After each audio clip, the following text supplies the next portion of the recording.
Ang batang babae ay palaging nagtatanong kung bakit kailanman ay hindi bumibili ang kanyang ina ng kahit ano para sa sarili nito, habang ang ibang mga ina ay may magagandang damit, bagong bag at madalas pumupunta sa salon. Ang kanyang ina ay palaging suot ang parehong damit na luma, dala ang parehong sirang bag, at naglalakad ng kilometro-kilometro araw-araw papunta sa trabaho. Minsan, tinanong ng bata, "Mama, bakit hindi ka bumili ng bago para sa sarili mo?" Ngunit ngingiti lamang ang kanyang ina at sasabihin, "Balang araw, maiintindihan mo rin." Lumipas ang mga taon. Sa kabila ng lahat ng hirap, palaging sinisiguro ng ina na walang kakulangan ang kanyang anak sa paaralan. Bawat libro, bawat uniforme, bawat pagkain. Sa kung anong paraan, lagi niyang nagagawang itaguyod ang lahat. Napapansin ng bata ang pagod sa mga mata ng ina, ang magaspang nitong kamay sa kakalinis, at ang mga gabing umuuwi itong hindi pa kumakain. Ngunit kahit ganoon, hindi kailanman ito nagreklamo. Isang gabi, bago pa ang araw ng pagtatapos, narinig ng bata ang dalawang kapitbahay na nag-uusap sa labas. Ang babaeng iyon ay may 3 trabaho. Halos hindi na natutulog pero ginagastos pa rin ang lahat ng kinikita niya para sa anak niya. "Hindi ko alam kung paano niya nagagawa." Nanlumo ang bata. Hindi niya alam na 3 trabaho pala ang pinapasukan ng kanyang ina. Bigla niyang naunawaan ang lahat. Ang lumang damit, ang mahabang paglalakad, ang walang laman na plato sa hapag. Ibinuwis ng kanyang ina ang lahat para lamang magkaroon siya ng mas magandang buhay. Dumating ang araw ng pagtatapos. Habang naglalakad siya sa entablado, hinanap niya ang kanyang ina sa gitna ng mga tao. Nandoon ito, nakaupo sa pinakahuling hanay, suot pa rin ang parehong lumang damit, ngunit may ngiting puno ng pagmamalaki at luha sa mga mata. Matapos ang seremonya, habang ang lahat ay abala sa pagkuha ng mga larawan, tumakbo ang anak papunta sa kanyang ina. Yumakap siya ng mahigpit at bumulong, "Mama, ikaw ang aking bayani. Ngayon, naiintindihan ko na ang lahat." Ngumiti ang ina at marahang sumagot, "Anak, hindi ko kailanman kailangan ng bagong damit, mamahaling bag o magarang sapatos. Ang tanging kailangan ko lang ay makita kang nagtagumpay. Iyan ang aking gantimpala." Makalipas ang ilang taon, nang magtagumpay na ang anak, binilhan niya ng bagong bahay, bagong sasakyan, at lahat ng inakalang gustong-gusto ng kanyang ina.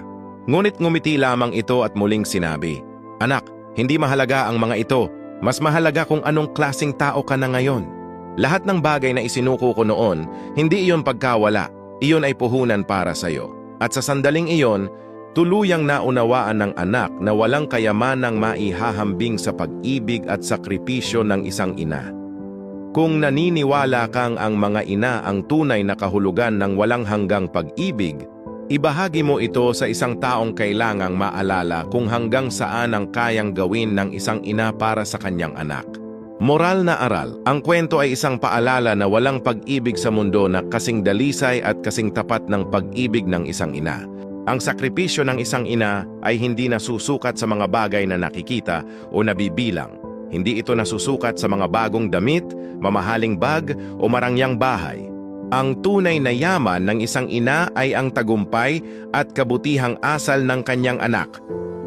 Sa bawat piraso ng tinapay na isinantabi niya, sa bawat gabing ginugol sa pagod at pag-aalala, at sa bawat luha na itinago sa ngiti, naroon ang isang tahimik ngunit makapangyarihang panalangin na sana ay mas maganda, mas magaan, at mas masaya ang buhay ng kanyang anak kaysa sa kanya.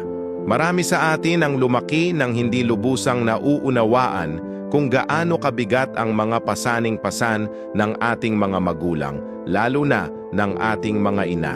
Ngunit sa bawat taon na lumilipas, sa bawat tagumpay at kabiguan, unti-unti nating nakikita na ang kanilang mga sakripisyo ang naging pundasyon ng ating kinabukasan. Ang aral ng kwentong ito ay malinaw. Ang pag-ibig ng isang ina ay walang kapalit at walang hangganan.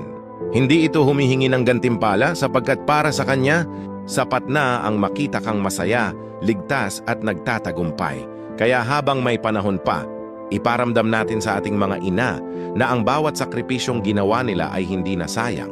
Yakapin sila, pakinggan sila, at iparamdam sa kanila na sila ang ating unang tahanan, unang guro, at unang anyo ng pag-ibig na walang kondisyon. At sa likod ng lahat ng iyon, Tandaan natin, ang pag-ibig ng isang ina ay larawan ng pag-ibig ng Diyos, tahimik, matatag, at handang magsakripisyo para sa kabutihan ng minamahal. Kabanata 31, talata 28, Kawikaan.